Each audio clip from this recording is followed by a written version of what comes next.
All right, so this is going out to all my creators and entrepreneurs out there. I was listening to a podcast the other day. I think it was Rick Rubin. I think that's his name.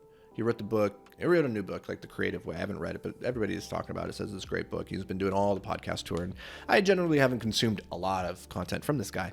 But I caught this one clip where he was talking about the act of creation and us, our role as creators, what we should be focused on. Because a lot of times you hear that you need to start with the audience in mind, and like you're creating something to be consumed by somebody else.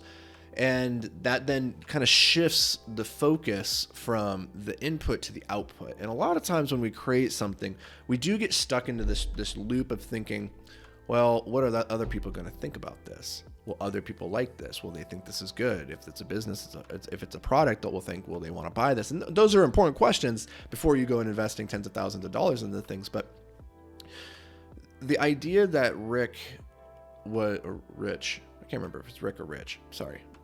Whatever your name is, mister. He's got a big bushy white beard, kind of bald head. He's from the music industry, from what I understand, and helped with a bunch of musicians and producing music over the last couple of decades. But his point is, when you focus on that, you're focusing on something that's entirely outside of your control. And when you're creating something, your only focus should really be on creating the best thing you can. That's it. And if you create the best thing that you can and you put it out there into the world and nobody responds to it, then you take that as a data point, you go back and you make the best thing that you can again. But really, I found this to be, it kind of hit home for me, because a lot of times when I create content, like, it can get easily into the trap of tracing the trends, chasing the algorithms, and saying, oh, are we thinking that we're making this because it's going to go viral, because we think people are going to respond well to it? And that sometimes robs me of the passion to create the thing in the first place.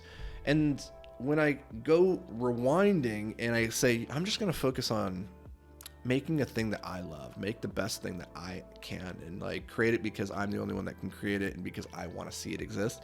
Those tend to be the pieces of content that maybe don't necessarily perform the best, but they are the ones that resonate the most with me, and they give me the most fulfillment in the moment of creating them and after having created them.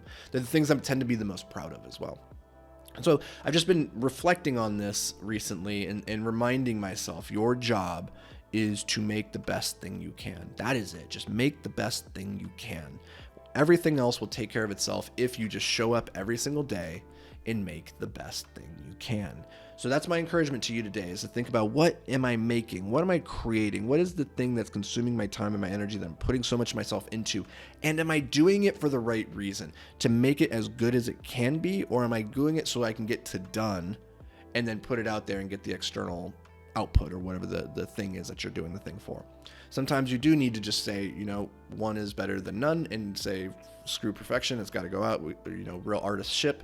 But these are all dichotomies to be managed. It's never a black and white binary thing, but it's just something to keep in the back of your mind, is that your foremost job is to make something awesome.